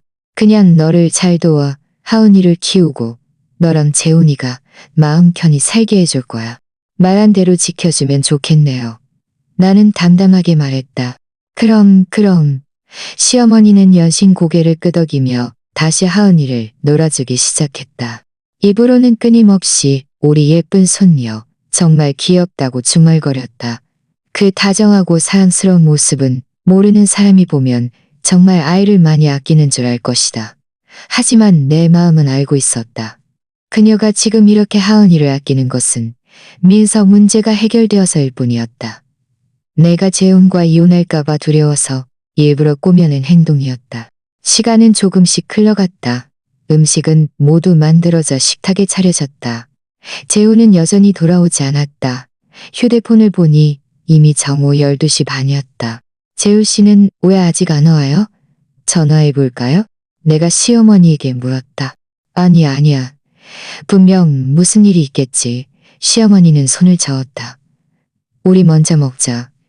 그 사람 기다리지 말고. 음식 식으면 안 좋잖아. 나는 동의하지 않았다. 그래도 그 사람이 돌아오면 같이 먹어요. 어차피 가족 식사인데. 나는 그가 돌아와서 그들이 도대체 어떤 연극을 할지 지켜보고 싶었다. 시어머니는 내가 고집한 이것을 보고 더 이상 아무 말도 하지 않았다. 그저 끊임없이 시계를 보았고 눈빛에는 약간의 초조하았다. 약 20분 후 현관문 잠금 장치가 돌아가는 소리가 드디어 들렸다. 재훈이 돌아온 것이었다. 그가 문에 들어서자마자 나는 그의 안색이 좋지 않고 표정이 불안하며 이마에는 땀이 송골송골 맺혀있는 것을 알아차렸다. 마치 어디선가 급하게 달려온 듯했다. 그는 나와 시어머니를 보고해서 미소를 지었다. 엄마, 서연아. 나왔어. 왜 이렇게 늦게 왔어? 음식 다 식겠다. 시어머니는 눈살을 찌푸리며 약간 불쾌한 어조로 말했다. 하지만 이내 부드러워졌다. 무슨 일 있었니? 아니, 아무 일도 없었어. 그냥 회사에 급한 일이 있어서 처리하느라 늦었어. 재훈은 신발을 갈아 신으며 말했다. 시선은 불안하게 흔들렸고 나를 똑바로 쳐다보지 못했다. 내 마음은 비웃었다. 그는 분명 회사 일을 처리하러 간 것이 아니었다. 아마 민서에게 돈을 주러 갔을 것이다. 나는 그를 꼬집지 않고 그저 담담하게 말했다. 그저 담담하게 말했다. 돌아왔으면 됐어요. 어서 와서 밥 먹어요. 재훈은 식탁 옆에 앉아 젓가락을 들었지만 서연아, 이거 미영 아주머니가 한 갈비인데 정말 맛있어. 맛 좀 봐. 고마워요. 나는 갈비를 그릇에 놓았지만 먹지 않았다. 식탁 분위기는 약간 어색했다. 아무도 말을 하지 않았다. 하은이도 뭔가 느꼈는지 약간 보채며 옹알거리기 시작했다. 나는 서둘러 아이를 안아 올리고 등을 살살 토닥였다. 바로 그때 시어머니가 갑자기 젓가락을 내려놓고 헛기침을 했다. 얼굴에는 드등이 떠올랐다. 서연아, 엄마가 너한 표정이 떠올랐다. 서연아, 엄마가 너한테 할 말이 있어. 나는 고개를 들어 그녀를 바라보았다. 엄마, 말씀하세요. 그 민서라는 일은 이미 완전히 해결됐어. 시어머니의 목소리에는 약간의 자랑스러움이 섞여 있었다. 내가 사는 6만 원으로 그년을 쫓아냈어. 그 돈을 받고 영원히 이 도시를 떠나 다시는 돌아오지 않고 너와 하은이를 방해하지 않겠다고 약속했어. 300만 원이요? 나는 일부러 매우 놀란 표정을 지었지만 마음속으로는 이미 준비하고 있었다. 나는 재훈의 반응을 보고 싶었다. 과연 300만 원이라는 세 글자를 듣자마자 재훈의 손에 들려있던 물컵이 쨍 하는 소리와 함께 바닥에 떨어졌다. 물이 사방으로 튀었다. 그는 고개를 번쩍 들고 눈을 크게 뜨고 시어머니를 바라보았다. 목소리는 떨렸다. 엄마가 뭐라고요? 300만 원? 엄마가 300만 원으로 그 여자를 쫓아냈다고요? 그래. 왜? 시어머니는 그의 반응에 놀라 눈살을 찌푸리며 말했다. 4명만 원이면 4명만 원이지. 그 여자를 떠나게 해서 영원히 후환을 없앨 수만 있다면 돈 좀 쓰는 게 뭐 어때? 우리 재훈이네가 그까짓 돈이 없어서 그래? 엄마가 어떻게 이럴 수 있어요? 재훈의 감정은 매우 격앙되었다. 그는 벌떡 일어나 시어머니를 가리키며 말했다. 엄마가 300만 원이 어떤 개념인지 알아요. 그건 적은 돈이 아니에요. 어떻게 나랑 상의도 없이 마음대로 결정할 수 있어요. 내가 결정하면 어때서? 시어머니도 화가 나서 목소리를 높였다. 내가 다 너를 위해서, 이 가정을 위해서 그런 거 아니야? 그 민서라는 여자가 아들을 임신했는데 만약 그 여자가 소란을 피워서 다른 사람들이 알게 되면 우리 재훈이네 명의가 뭐가 되고 네 사업은 어떻게 되겠어? 300만 원 주고 그년을 쫓아내서 아이를 찌우타게 끝나는 거 아니야? 얼마나 좋은 일이야. 뭐가 좋다는 거예요? 재훈은 식은땀을 흘리며 다급하게 거실을 이리저리 오갔다. 엄마는 전혀 몰라요. 그 300만 원은 우리 회사 돈이 아니에요. 제가 몰래 우리 신혼집을 담보로 잡고 빌린 돈이에요. 뭐라고? 시어머니의 얼굴색은 순간 겸했고 몸이 휘청거리며 넘어질 뻔했다. 그녀는 식탁을 붙잡고 믿을 수 없다는 듯 재훈을 바라보았다. 네가 신혼집을 담보로 잡았다고? 재훈아, 네가 어떻게 감히 그런 짓을 해? 그건 너랑 서연이의 신혼집이잖아. 재훈은 괴로워하며 머리를 감싸주고 바닥에 주저앉았다. 목소리에는 그 느낌이 섞여 있었다. 나도 어쩔 수 없었어요. 민서가 터무니없는 돈을 요구하면서 300만 원을 주지 않으면 아이를 지우지 않겠다고 했고 회사나 집으로 찾아와 소란을 피우겠다고 했어요. 제가 엄마한테도 말씀드렸잖아요. 회사 자금 사정이 좋지 않아서 그렇게 많은 돈을 마련할 수 없다고요. 엄마는 저한테 빨리 해결하라고만 하니 저는 신혼집을 담보로 잡을 수밖에 없었어요. 나는 네가 회사 돈을 가져온 줄 알았지. 시어머니의 목소리도 떨렸다. 몸이 휘청거리며 넘어질 뻔했다. 그녀는 식탁을 붙잡았고 얼굴의 득이아련한 표정은 온데간데 없이 사라졌다. 그 자리에는 당황과 후회가 가득했다. 나는 하은이를 안고 옆에 서서 그들 모자를 차갑게 바라보았다. 이 소극을 펼치는 모습을 결국 그 300만 원이 그렇게 해서 나온 것이었구나. 재훈이 민서에게 돈을 주려고 우리 신혼집까지 담보로 잡았다니. 정말 어이가 없었다. 재훈 씨. 나는 입을 열었다. 목소리는 소름 끼칠 정도로 차분했다. 내 차가운 몸이 부들부들 떨렸다. 당신이 우리 신혼집을 담보로 잡아냈다. 당신이 우리 신혼집을 담보로 잡았다는 걸 왜 나한테 한 번도 말하지 않았어요. 그는 기어 올라와 내 옆으로 다가와 내 손을 잡으려 했다. 나는 획 뒤로 물러서며 그를 피했다. 서연아, 내 말 좀 들어봐. 재훈은 다급하게 말을 잇지 못하고 얼굴색이 새하얗게 변했다. 설명할 필요 없어요. 나는 그의 말을 끊었다. 재훈 씨, 내가 이전에 당신한테 준 기회를 당신은 전혀 소중히 여기지 않았어요. 당신은 일을 제대로 처리하지 못했을 뿐만 아니라 몰래 우리 신혼집을 담보로 잡고 300만 원으로 당신 상간녀를 쫓아냈어요. 우리가 계속 함께해야 할 필요가 있다고 생각해요. 서연아, 내가 잘못했어. 정말 잘못했어. 재훈은 바닥에 무릎을 꿇고 내 바지가랑이를 붙잡고 끊임없이 애원했다. 내가 신혼집을 담보로 잡으면 안 됐는데, 당신한테 숨기면 안 됐는데, 다시 한번 기회를 주면 안 될까? 내가 어떻게든 신혼집을 되찾아올게. 반드시 그렇게 할게. 반드시 그렇게 할게. 시어머니도 극히 말하죠. 응. 화내지 마. 화내지 마. 화내지 마. 화내지 마. 화내지 마. 다 내 잘못이야. 재훈이한테 그렇게 시키면 안 됐는데. 이제 와서 이런 말들은 너무 늦었어요. 나는 그들을 바라보았다. 눈에는 실망과 냉기가 가득했다. 당신이 신혼집을 담보로 잡은 그 순간부터 우리 사이는 끝났어요. 재훈 씨, 우리 이혼해요. 안 돼.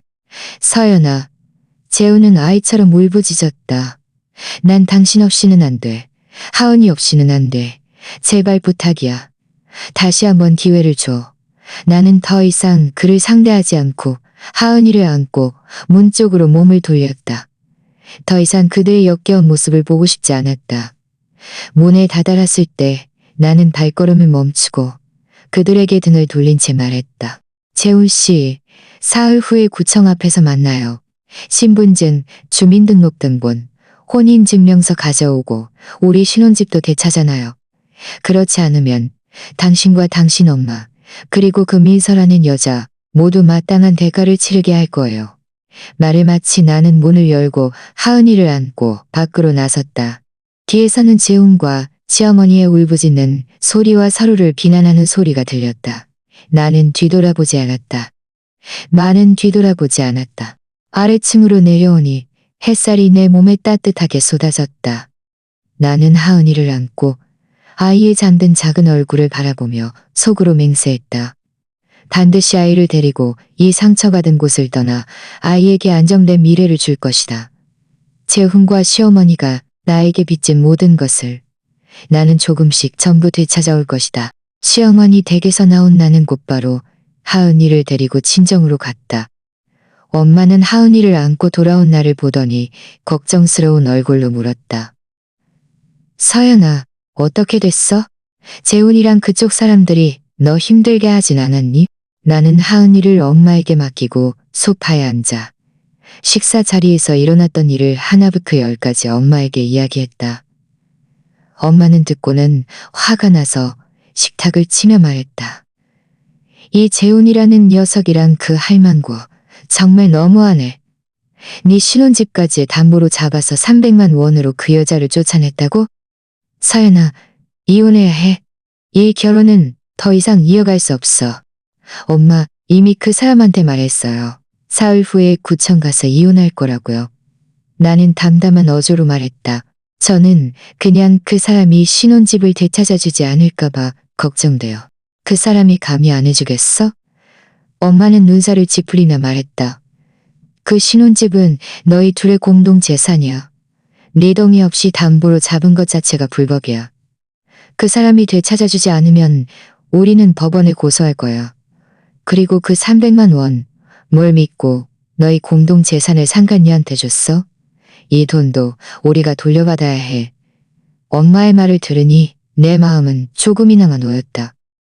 나는 휴대폰을 꺼내 지수에게 문자 메시지를 보냈다. 재훈이 신혼집을 담보로 잡은 일을 이야기하고 그 담보 계약이 법적 효력이 있는지, 그리고 민서가 돈을 받은 후 이 도시를 떠났는지 다시 한번 알아봐 달라고 부탁했다. 지수는 곧바로 답장을 보내왔다. 서연아, 걱정 마. 이 일은 나한테 맡겨. 담보 계약은 네 동의 없이 이뤄진 거라 자체가 무효야. 지금 당장 민서의 동의는 알아볼게. 소식 있으면 바로 알려줄게. 이어지는 사흘 동안 재훈은 매일 나에게 전화하고 문자 메시지를 보내 끊임없이 애원했다. 다시 한번 기회를 달라고, 반드시 신혼집을 되찾아올 방법을 찾겠다고 말했다. 나는 그의 전화를 한 번도 받지 않았고 문자 메시지도 답장하지 않았다. 이미 이혼을 결심했으니 그가 무슨 말을 해도 내 생각은 변하지 않을 것이다. 이틀 후 지수에게서 메시지가 왔다. 민서가 300만 원을 받은 후 당일에 다른 지역으로 가는 비행기표를 샀고 이미 떠났다고 했다. 그리고 재훈이 신혼집을 담보로 잡은 계약이 내 동의 없이 이루어진 것이라 무효계약에 해당한다는 것도 알아냈다고 했다. 법적 절차를 통해 신혼집을 되찾아올 수 있을 것이라고. 이 소식을 들으니 내 마음은 더욱 굳건해졌다. 재훈이 자발적으로 신혼집을 되찾아주지 않더라도 나는 법적 절차를 통해 되찾아올 수 있었다. 약속된 이웃날 아침, 나는 일찍 일어났다. 하은이에게 옷을 입히고 젖을 먹인 후 엄마와 함께 정리한 증거들을 들고 구청 앞으로 나섰다. 내가 도착했을 때 재우는 이미 구청 앞에서 기다리고 있었다. 그는 검은색 옷을 입고 있었고 머리는 헝클어져 있었으며 눈에는 핏발이 가득했다. 훨씬 초췌해 보였다. 훨씬 초췌해 보였다. 나와 엄마를 보더니 서둘러 다가와 애원하듯 말했다. 서연아, 다시 한번 생각해보면 안 될까? 우리 이혼하지 말자. 재훈 씨, 쓸데없는 말 하지 마요. 나는 차가운 어조로 말했다. 우리 이미 할 말 다 했어요. 어서 들어가서 서류 처리해요. 서연아, 당신이 아직 화가 났다는 거 알아. 재훈은 내 팔을 붙잡고 놓으려 하지 않았다. 내가 정말 심하게 잘못했다는 거 알아. 내가 바람 피우지 말았어야 했는데, 신혼집을 담보로 잡지 말았어야 했는데. 하지만 나도 사람한테 속은 거잖아. 사람한테 속았다고요? 나는 비웃으며 그의 손을 뿌리쳤다. 민서한테 속은 거예요. 아니면 당신 자신의 욕망에 속은 거예요? 재훈 씨, 지금 이 지경까지 와서도 변명할 생각이에요? 난 정말 민서한테 속은 거야.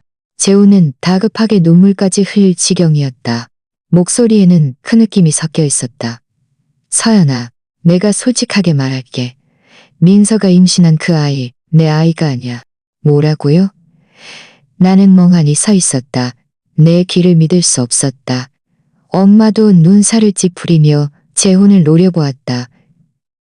재훈아, 여기서 헛소리 하지 마. 책임 회피하려 하지 마. 헛소리하는 거 아니야. 내가 하는 말은 다 진심이야. 재훈은 격앙된 목소리로 말했다. 나도 어제 알았어. 민서가 300만 원을 받은 후 나에게 문자 메시지를 보냈는데 그 여자가 임신한 아이는 내 아이가 아니라고 했어. 다른 남자아이래. 그 여자가 나에게 접근한 건 우리가 돈이 많다는 걸 알고 돈을 뜯어내려 했던 것뿐이야. 그 여자는 우리 엄마가 남아선 호사상이 강하다는 걸 진작에 알고 입으로 아이가 재훈의 아이가 아니다는 걸 진작에 알 거라다는 걸 진작에 알고 머릿속은 텅 비어버린 듯했다. 민서가 임신했다고 말해서 우리 엄마가 돈을 주고 자신을 쫓아내게 할 거라는 걸 확신하고 있었대. 그녀가 재훈에게 접근한 것이 돈을 뜯어내기 위함이었다고? 그럼 이전의 모든 것이 그녀가 계획한 사기극이었단 말인가? 이게 사실이야? 엄마도 믿을 수 없다는 듯 물었다. 사실이야. 재훈은 서둘러 휴대폰을 꺼내 문자 메시지를 보여주었다. 보세요. 이게 민서가 나에게 보낸 문자 메시지예요. 그녀가 다 인정했어요. 나는 다가가 휴대폰 화면을 보았다. 화면에는 분명 민서가 보낸 문자 메시지가 있었다. 내용은 재훈이 말한 것과 같았다. 그녀는 처음부터 돈을 뜯어내기 위함이었고 아이는 재훈의 아이가 아니라고 했다. 아들을 임신했다고 말한 것은 재훈과 시어머니가 아들을 원하는 마음을 이용한 것이었고 그들이 돈을 주고 자신을 쫓아낼 것이라고 확신하고 있었다고 했다. 마지막에는 3억만 원은 이미 받았으니 앞으로는 다시는 우리 생활에 나타나지 않을 것이라고 했다. 문자 메시지를 다 읽고 나니 내 마음속에는 분노와 안도감 그리고 말할 수 없는 황당함이 뒤섞였다.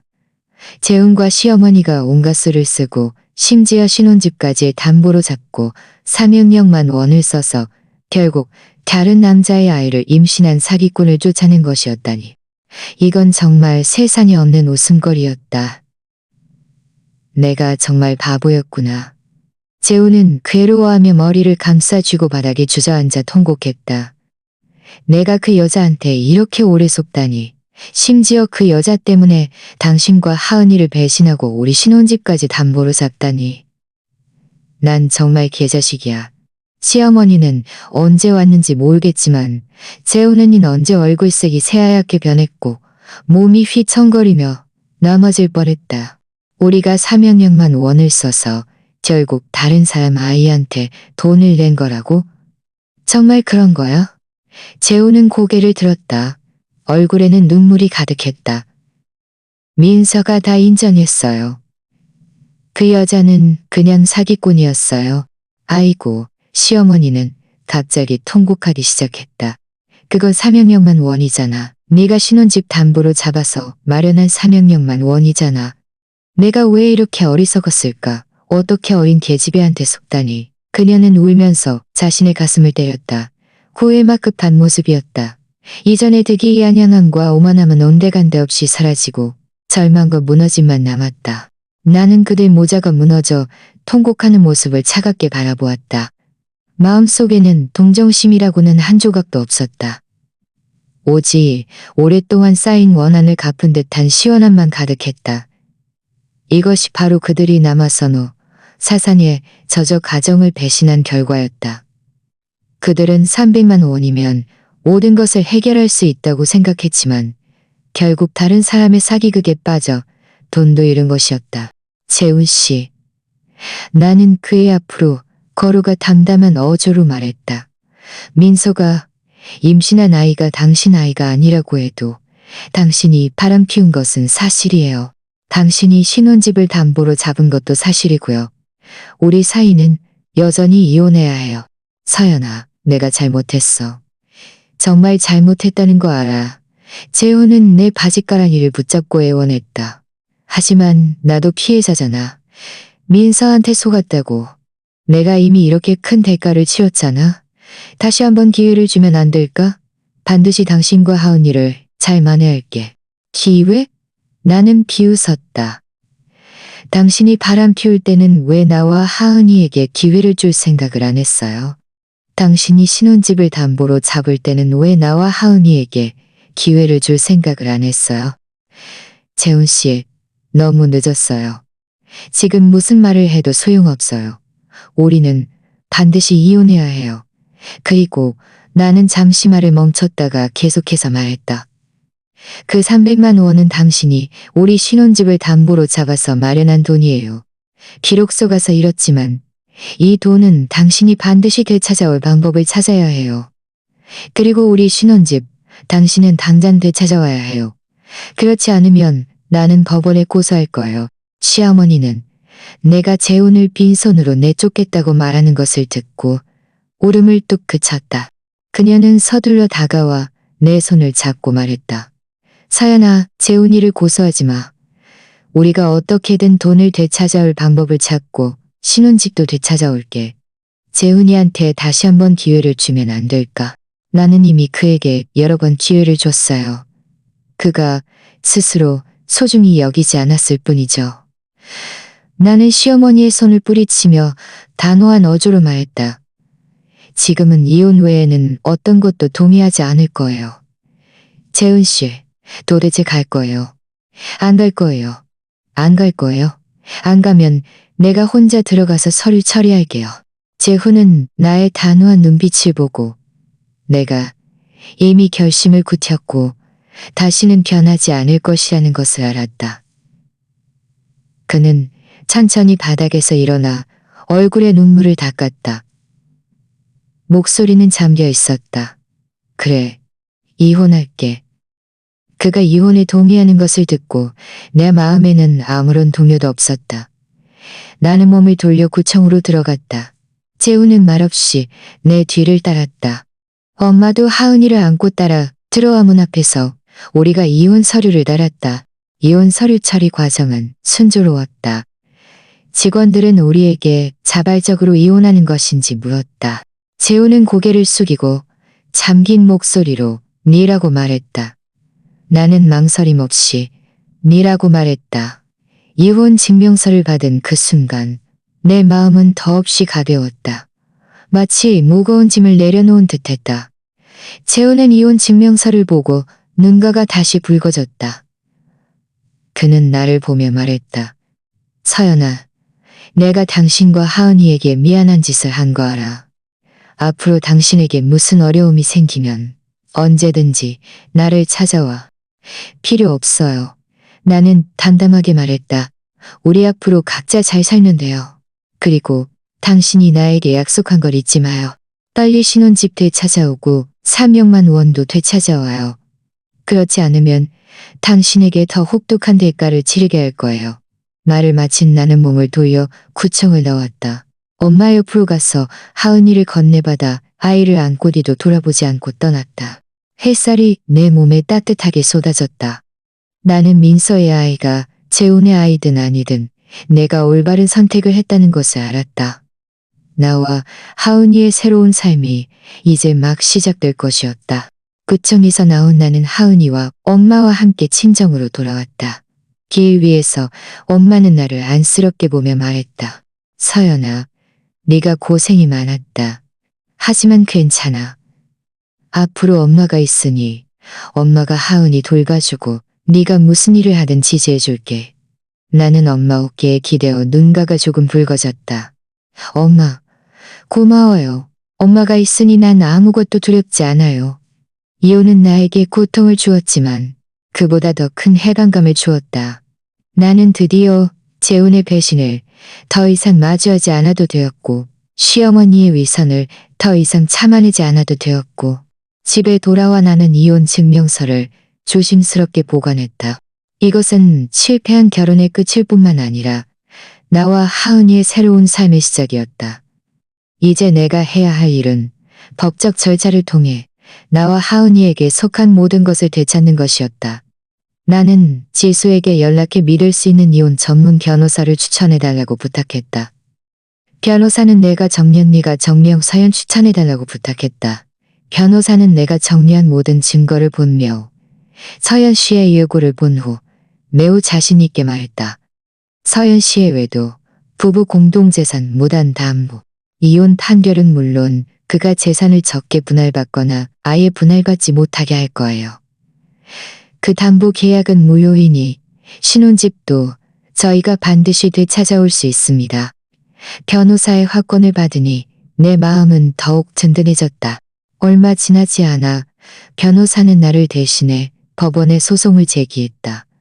법원의 재훈이 신혼집을 담보로 잡은 계약이 무효임을 확인하고 그가 빼돌린 자산을 되찾아올 것을 요구했다.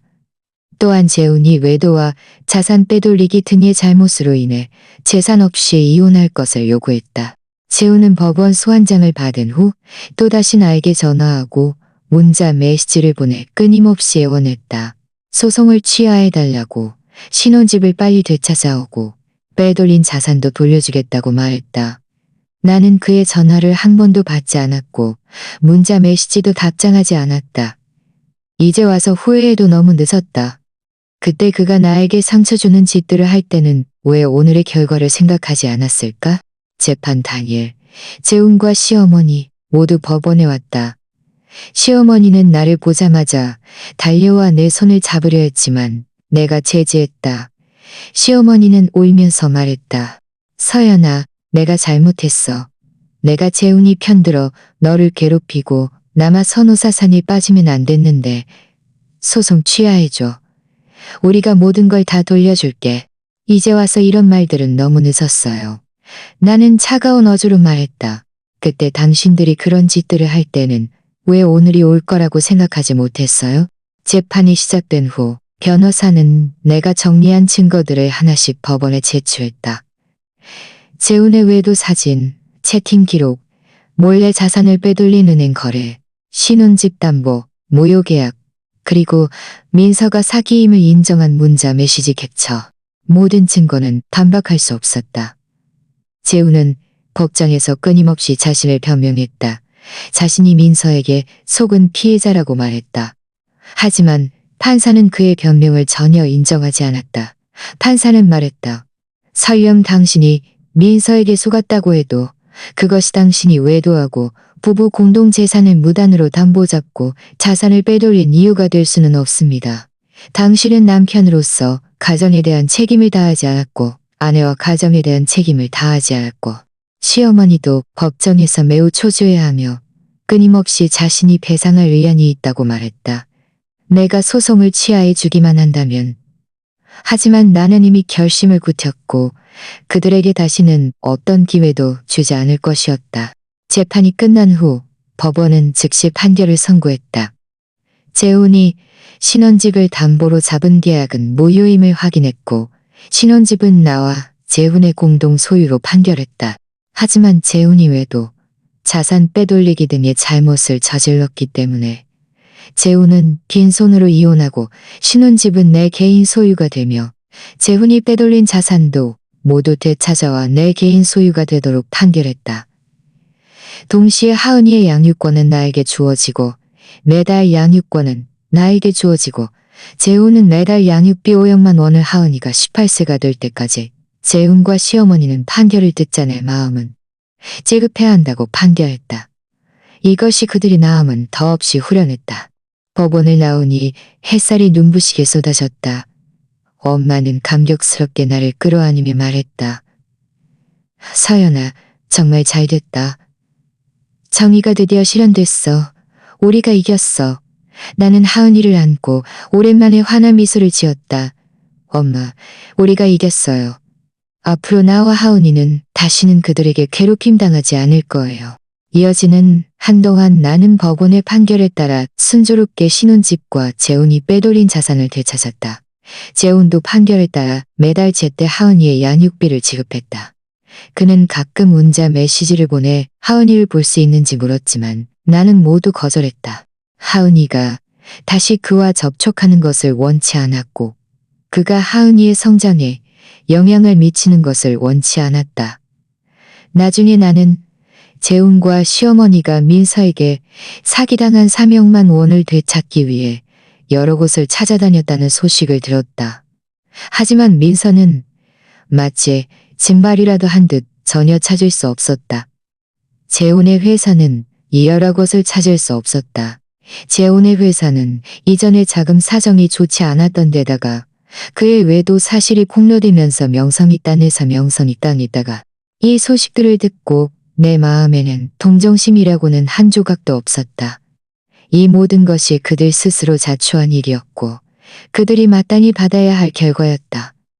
만약 그들이 처음에 남아선 사상에 빠지지 않았다면, 만약 재훈이 가정을 배신하지 않았다면 오늘날 이 지경까지 이르지 않았을 것이다. 모든 일을 해결한 후 나는 내 삶을 다시 계획하기로 결정했다.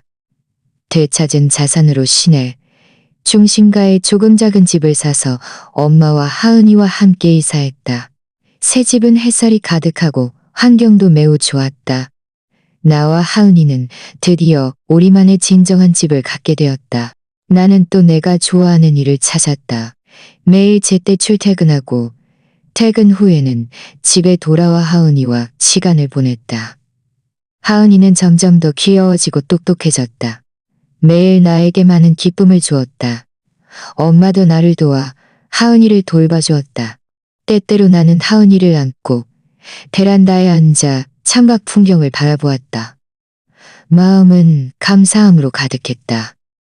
비록 실패한 결혼을 겪고 많은 상처를 받았지만 나는 결국 이겨냈고 나 자신의 행복을 찾았다. 나는 그때 내가 참고 넘어가지 않고 용감하게 일어서서 나와 하은이의 정당한 권리를 찾았던 것을 매우 다행으로 생각한다. 언젠가 나는 하은이를 데리고 공원에 놀러 갔다가 우연히 재훈을 만났다. 그는 예전보다 훨씬 초췌해 보였고 머리도 많이 희끗희끗해져 있었다. 값싼 옷을 입고 있었는데 예전에 기세등등했던 오름뒤를 완전히 다른 사람이었다. 재훈 씨, 우리 이미 아무 관계도 아니에요. 제발 우리 생활을 방해하지 말아주세요. 내가 말했다. 재훈은 발걸음을 멈추고 고개를 숙였다. 목소리는 잠겨 있었다. 알아? 내가 당신을 방해하면 안 되는 거 알아. 난 그냥 하은이를 보고 싶었어. 하은이 이렇게 많이 컸네. 갈수록 더 귀여워졌어. 하은이는 당신을 볼 필요 없어요. 나는 단호한 어조로 말했다. 그때 당신이 우리에게 상처 주는 짓들을 할 때 오늘날의 결과를 생각했어야죠. 재훈 씨, 우리 앞으로는 다시 만나지 않는 게 좋겠어요. 말을 마친 나는 하은이를 안고 몸을 돌려 걸어갔다. 그는 더 이상 따라오지 않았다. 그의 시선이 우리 뒤를 계속 따르고 있다는 것을 느낄 수 있었다. 후회와 어쩔 수 없는 감정으로 가득한 눈빛이었다. 하지만 나는 전혀 신경 쓰지 않았다. 지금 내 삶은 매우 행복했고 더 이상 그에게 방해받고 싶지 않았다.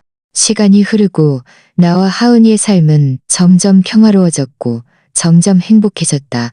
나는 앞으로 갈 길이 아직 멀다는 것을 알지만 내 노력으로 하은이에게 최고의 성장 환경을 제공하고 건강하고 행복하게 자라게 할 자신이 있다. 나는 또한 한 가지 진리를 깨달았다. 여성은 어떤 상황에서도 자아를 잃어서는 안 되며 가정을 위해 자신을 희생해서는 안 된다는 것을. 만약 배신과 상처를 만난다면 반드시 용감하게 일어서서 자신과 자신의 아이를 지켜야 한다. 자신을 사랑할 줄 알아야만 다른 사람의 사랑을 얻을 수 있고 행복한 삶을 누릴 수 있다. 석양이 서쪽으로 지고 나는 하은이를 안고 베란다에 서서 딴이 비치는 석양 노을을 바라보았다.